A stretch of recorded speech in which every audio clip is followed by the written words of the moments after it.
You have seen the maps. You have read the forums.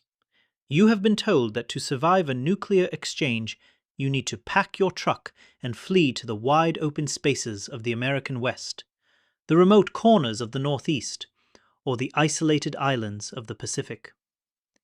You have been sold a lie. The modern survival location meta ignores three fatal realities of a grid-down America: prevailing wind patterns, geographic bottlenecks, and supply chain dead ends. When the missiles fly, these heavily romanticized safe states will not be sanctuaries. They will become inescapable prisons where geography and logistics do the killing long after the blast.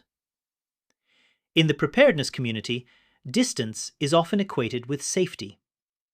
The prevailing logic dictates that if you are far enough away from major urban centers, you will survive the outbreak of a global conflict. This logic is fundamentally flawed. Modern thermonuclear warfare is not just about the primary blast zone. It is a calculated assault on the intricate, fragile webs that keep human beings alive in the 21st century. The moment a detonation occurs, three unseen wardens step in to build a prison around you. First is the wind. Tropospheric winds and the jet stream do not respect state lines.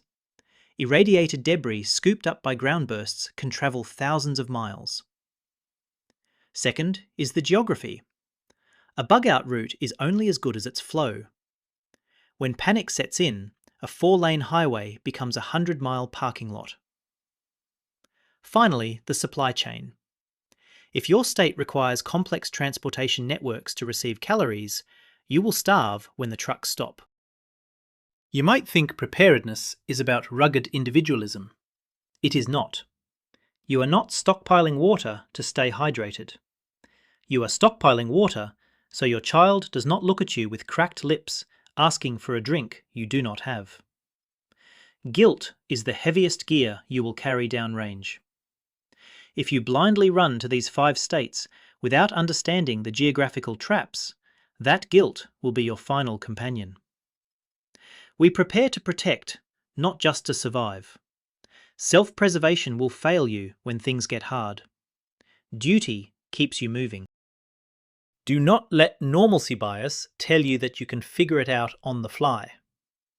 Escaping to the mountains without a localized, off-grid infrastructure plan is a death sentence dressed up as a camping trip. You have to treat your family like a unit stepping off the line. You need standard operating procedures. You need logistics. You need intel. If you think your geographic location is going to do the heavy lifting for your survival, you are walking into a fatal funnel. Hope is not a strategy. Most people guess they have enough food, but the math says otherwise. They think they can bug out with a week of supplies and survive downrange. You cannot. Go to protocolsurvival.com, calculate your survival score, and enroll in our free Catastrophe Survival 101 course right now. Get the training before you need it. The app and the course are your required training for this mission. Do not wait until the grid is down to realize you are unprepared. Secure your command center today. Phase 1. The event. Hour 0 to 4.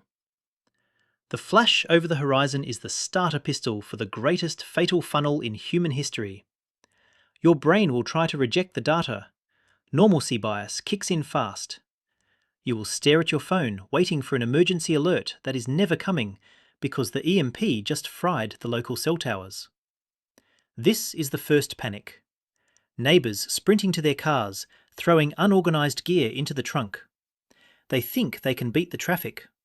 They think distance equals safety. They are stepping off the line without a plan, walking directly into a geographic meat grinder. In the Rockies, this is where the trap snaps shut. Take Colorado. It offers high altitude, a fit populace, and endless wilderness. On paper, it looks like a fortress. But if you are on the front range when the balloon goes up, you are already dead. Interstate 70 is the primary artery cutting through the mountains. On a normal ski weekend, it backs up. In a nuclear panic, I-70 becomes an impassable graveyard. Imagine 100,000 vehicles stalling simultaneously from the electromagnetic pulse. The Eisenhower Tunnel becomes a choke point of total gridlock and extreme violence. You have the massive Rocky Mountains to your west, acting as an impenetrable wall, and the irradiated Great Plains to your east. The entire Denver corridor becomes a geographical bowl from which millions of panicked people cannot escape. Your heavily modified bug-out vehicle is now just a 2-ton coffin blocking the road. You cannot drive out, and you cannot hike over the divide. Further north, Wyoming looks empty. To the uninitiated prepper, empty means safe, right? Negative. Wyoming is the literal epicenter of the American nuclear sponge. F.E. Warren Air Force Base commands a massive network of Minuteman intercontinental ballistic missiles scattered in hardened silos across the plains. In a counterforce strike, the enemy targets our military capabilities, not our civilian cities. They will drop at least 2 warheads per silo to ensure total destruction. Wyoming is not a safe haven. It is ground zero for a strategic decapitation strike. These strikes against the silos will be ground bursts. A ground burst pulls thousands of tons of earth directly into the nuclear fireball. It irradiates the soil, turns it into glass and ash, and sends it violently into the upper atmosphere. Wyoming does not just receive fallout, it generates it on a scale that defies human comprehension. The radiation levels across the state will be so high that a standard basement shelter is nothing more than a tomb. You need deep earth lead-lined bunkers to survive the local Rentgens. Phase 2. The lockdown. Day 1 to 14. The initial blasts are over. The sky turns a bruised, unnatural colour as the ash begins to ride the wind. This is the grind. You are sealed in your shelter. You are watching your children breathe, rationing every drop of clean water, praying the seals on your doors hold against the invisible threat outside. The true horror of fallout is its silence. It does not look dangerous, it just looks like grey snow. And the jet stream is carrying that snow directly toward Idaho. Idaho is the darling of the Redoubt movement. Preppers flock there for its low population density and rugged terrain. But Idaho is directly downwind of several high-priority targets in the Pacific Northwest. If a geopolitical adversary targets Naval Base Kitsap in Washington or the massive nuclear reservation at Hanford, the prevailing westerlies will carry the radioactive plume directly across the Cascade Mountains. The wind will dump lethal doses of strontium-90 and cesium-137 right over the Idaho Panhandle and its central valleys. The mountain fortress becomes a fallout funnel. Idaho's greatest defense, its rugged terrain, is also its ultimate trap. Egress relies on a handful of mountain passes and interstate highways like I-90. When those clog, you are pinned. Furthermore, if this strike happens in winter, the state becomes a frozen cage. If the snowplows stop running because the electrical grid is dead or diesel is hoarded, movement becomes physically impossible. You cannot hike out of the Sawtooth Mountains in January through 4 feet of snow while actively dodging lethal doses of radiation. You are locked in. On the opposite side of the country, Maine presents a similar illusion. Preppers look to the deep woods of Maine as an escape route from the chaos of Boston and New York. But Maine is the tailpipe of the United States. Weather patterns generally sweep from west to east. If the eastern seaboard or the industrial Midwest is struck, the jet stream carries that radioactive cloud directly up into New England. The heavy precipitation in Maine will wash out the radiation, depositing it heavily onto the dense wilderness. Worse, Maine is a geographical cul-de-sac. There is essentially only one major highway, Interstate 95, leading into the state. To the east is the freezing Atlantic. To the north is Canada, who will militarize and close their borders immediately. When millions of desperate people from Massachusetts and Connecticut attempt to flee north, I-95 will become a catastrophic bottleneck. The southern part of the state will be inundated with starving refugees who will strip the region of all resources like a swarm of locusts in a matter of days. For the locals already in Maine, the immediate threat isn't just the refugees. It is the cold. Maine is notoriously dependent on heating oil to survive its brutal winters, and the state does not produce its own fuel. If maritime shipping routes and trucking lines are disrupted, the heating oil stops flowing.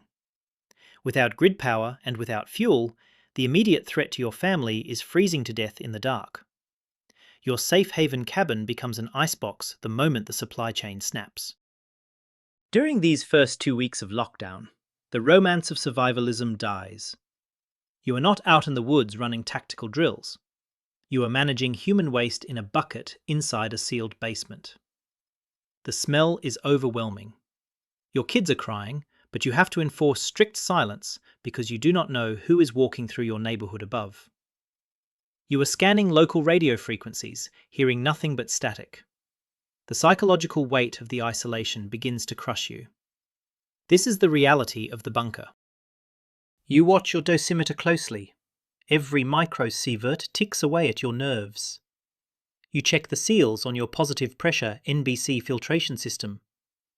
If you bought cheap gear, this is when you find out. A single tear in the plastic sheeting, a single failure in the HEPA filter, and the invisible dust settles on your supplies. You realize very quickly that survival in a downwind state requires absolute perfection. There is no margin for error when the air itself is weaponized. Your gear is your only lifeline. As day 10 approaches, you look at your food stores. You thought you had a year of supplies, but under the stress of lockdown, people consume more calories. The cold seeps into the shelter, forcing your body to burn more energy just to shiver. You open a freeze-dried pouch and realize that boiling water takes fuel. Fuel you cannot easily vent without breaking the air seal. Every action requires a logistical trade-off. You are slowly realizing that the supply chain you used to rely on is gone forever. This is when the guilt hits the hardest. Your child asks for a full cup of water, and you have to hand them a measured shot glass. You look at their dry skin and exhausted eyes. You realize that you should have built a massive gravity-fed cistern. You realize that counting on the municipal water pressure was a fatal mistake. The grid went down, the pumps stopped, and now your family is paying the price for your normalcy bias. You are surviving, but just barely. The clock is ticking. While you sit in the dark, the macro-scale collapse is finalizing. The American economy is built on just-in-time logistics. Warehousing costs money, so corporations keep their inventory moving continuously on trucks and trains. The average grocery store holds exactly 3 days' worth of food. When the transportation grid dies from an EMP, everything freezes. The modern agricultural base requires continuous fossil fuel inputs to function. Tractors need diesel. Irrigation pumps need electricity. Without them, the massive farms in these safe states go completely dormant. Even if a commercial diesel truck somehow survives the pulse, the driver is not going to continue his route. He is going to abandon his cargo, grab his personal bag, and start walking home to his own family. The flow of goods stops completely in hour 1, and by day 14, the shelves across the entire country are utterly stripped. States that import the vast majority of their consumer food base are suddenly cut off from the outside world. The safe haven becomes an isolation ward. Refined fuel is the next domino to fall. States like Idaho produce agricultural goods, but they rely heavily on pipelines and trucking routes from out of state for diesel. If those lines are severed, agricultural equipment halts. You cannot harvest 1,000 acres of wheat by hand. When the diesel dries up, the food simply rots in the fields. The grid interconnections fail. Black start protocols fail because the replacement transformers are manufactured overseas. The entire mechanized support structure of the nation dissolves in a matter of weeks. With the grid dead, the information void sets in. You do not know if the war is over. You do not know if the enemy is landing troops on the coast. All you know is the perimeter of your own property. This lack of intel drives people to make irrational, fatal decisions. They decide to leave their shelters too early, desperate for answers or supplies. They walk out into hot zones without proper detection equipment, absorbing lethal doses of radiation simply because they could not stand the silent confinement anymore. Every digital prepper manual you saved on the cloud is gone. Every map you bookmarked on your browser is inaccessible. Your phone is a lifeless brick. You realize that reliance on internet connectivity for your standard operating procedures was a critical vulnerability. When the servers went down, your knowledge base went with them. You are suddenly relying entirely on what is stored in your head and whatever physical books you manage to scrounge. The fog of war is absolute, and you are flying completely blind downrange. When the grid goes dark, the cloud goes with it. You need a command center that works offline. I built Protocol Survival to be exactly that system. Secure your inventory and access your free training modules now while you still have a signal. Downrange, your phone is a useless piece of glass unless your data and survival manuals are stored locally. Download the app, sync your gear lists, and get your offline backups squared away. The trucks are not coming, so your logistics need to be flawless. Phase 3. The Emergence. Day 15 to 30. The initial rapid decay of short-lived isotopes has occurred. It is time to scout outside. You unseal the door, stepping out into a world that is fundamentally altered. The sky is grey. The silence is deafening. You sweep the area with your Geiger counter, carefully logging the local radiation levels. This is where the real work begins. You are no longer waiting out a storm. You are transitioning into a permanent post-collapse lifestyle. The safety nets are gone.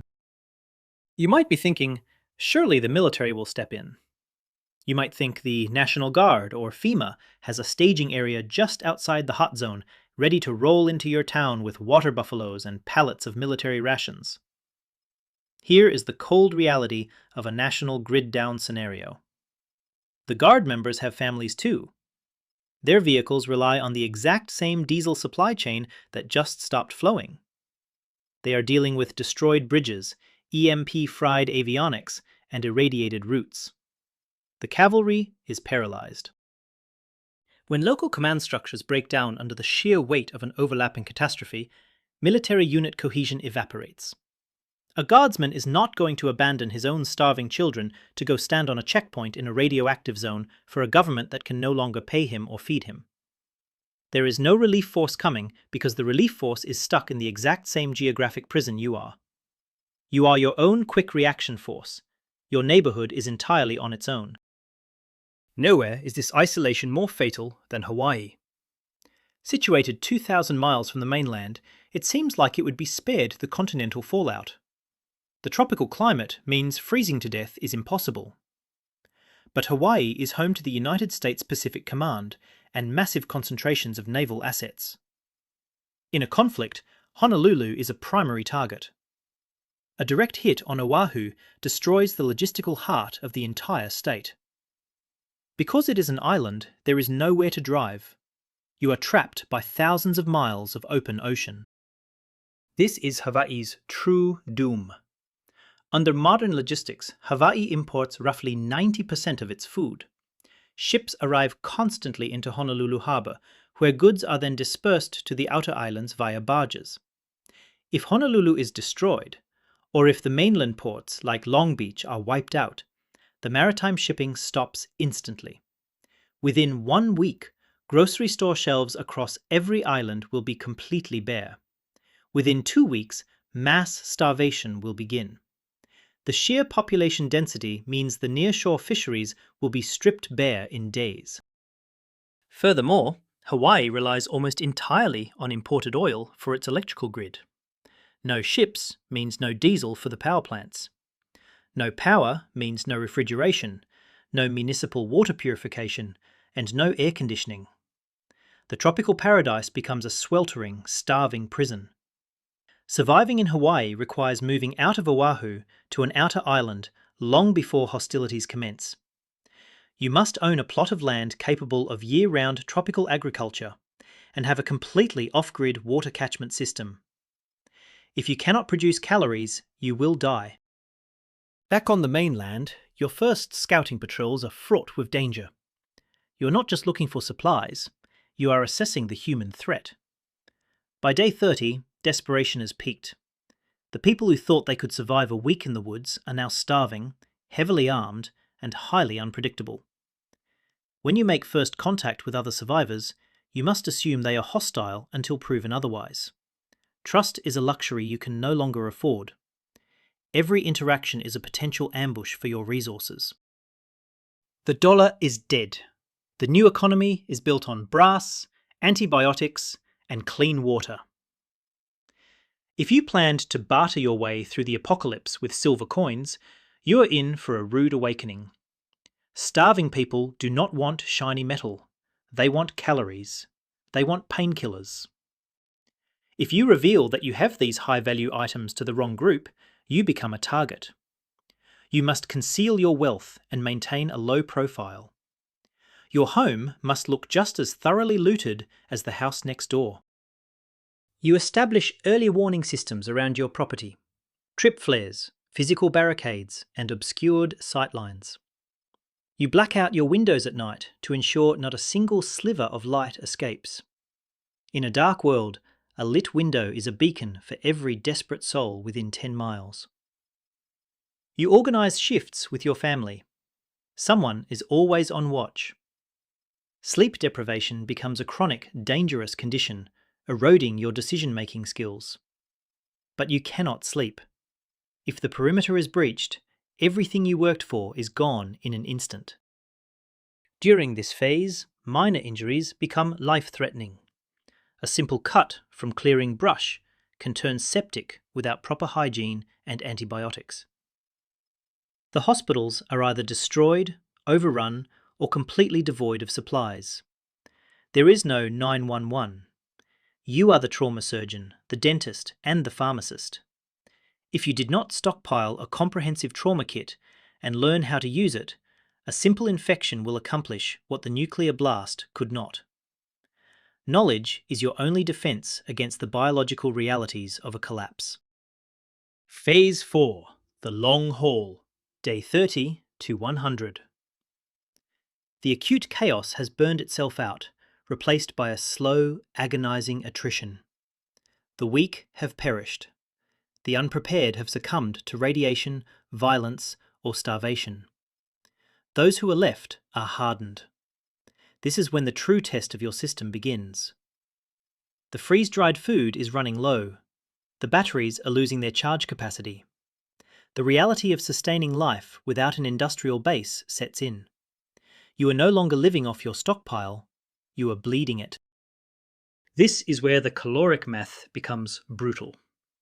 An adult working manual labour to chop wood, haul water, and maintain security needs 3,000 calories a day. You cannot forage that in an irradiated landscape. Hunting is tantamount to suicide because local wildlife has ingested irradiated flora, concentrating radioactive isotopes like iodine-131 in their meat. If you shoot and eat a contaminated deer, you are ingesting the fallout directly into your internal organs. The forest is full of food, but eating it will slowly kill you from the inside out. Around month 3, the fuel reserves go bad. Diesel fuel degrades rapidly, even with biocides. The condensation in your tanks breeds algae. The gasoline turns to varnish. The generators sputter and die for the last time. That mechanical roar you relied on goes permanently silent. You are thrust back into the 19th century, but without the 19th century skills or community structures. If your final setup does not rely on EMP-shielded solar panels and purely mechanical tools, your infrastructure collapses right as the bitter winter approaches. You must transition from stockpiling to production. But agriculture in a post-nuclear environment is incredibly difficult. The soil may be contaminated. The atmosphere may be cooled by particulate matter, drastically shortening the growing season. If you are hiding in Maine or Idaho, the ground is frozen solid. You need robust, reinforced greenhouses to protect your crops from radioactive dust and unseasonal frosts. You need heirloom seeds and manual tilling equipment. If you rely on the supply chain for synthetic fertilizers, your garden will fail when you need it most. Your gear starts to break down. Boots wear out, tool handles snap, zippers on your cold weather gear fail. In a disposable society, you would just buy another one. Downrange, a broken pair of boots can ground you permanently. You must possess the skills to repair, stitch, and improvise. You need massive supplies of duct tape, paracord, awls, and heavy-duty needles. The friction of daily survival grinds everything down. Your ability to maintain your equipment is just as critical as your ability to use it in a firefight. When winter fully sets in, the geographic prisons become completely inescapable. The mountain passes in Colorado and Idaho are buried under feet of snow. The harsh winds across Wyoming bring sub-zero temperatures. If you did not secure a multi-year supply of seasoned firewood before the event, you will freeze. Harvesting wood by hand in deep snow burns thousands of precious calories. Every log you cut is a massive expenditure of energy. The cold is an unrelenting enemy that probes your defences every single second of the day. The psychological toll of the long haul is immense. The adrenaline is long gone, replaced by a hollow, exhausting routine. You look at your children, realizing they will never know the world you grew up in. They will never know grid power, internet, or grocery stores. Keeping their morale high is a tactical necessity. If the family loses the will to fight, the system crumbles. You must provide structure, education, and hope. You have to convince them that the brutal daily labor is worth the price of drawing breath. So how do you mitigate this? If you currently reside in one of these 5 states, or plan to relocate to them, your strategy must evolve immediately. You must build a micro-infrastructure that completely replaces the macro-infrastructure of the country. First, radiological defense. You must own high-quality Geiger counters and personal dosimeters. You cannot hide from an enemy you cannot measure. Stockpile potassium iodide to protect your thyroid. Build a designated positive pressure fallout shelter in your home. You must be able to seal off the world. Second, water independence. Do not rely on electrical well pumps. You need gravity-fed water from a protected deep spring, or massive on-site storage cisterns that can sustain your family for a year. You must invest in radiological water filters, like reverse osmosis systems, to pull heavy isotopes out of your drinking supply. A standard camping filter will not stop radioactive particulates dissolved in rainwater. Your water system must be entirely passive, requiring zero external energy to operate. If it needs a plug, it is a liability downrange. Third, navigating the bottlenecks. If you must move after an EMP, highways are useless. Forget the bug-out truck. Invest in a mechanical, non-electric mountain bike with heavy cargo panniers. You can navigate through stalled traffic and rugged trails silently and without fuel. If you live in a winter state, you must possess expedition-grade winter survival gear. Cross-country skis and sub-zero sleeping systems are mandatory if you intend to travel or hunt in the aftermath.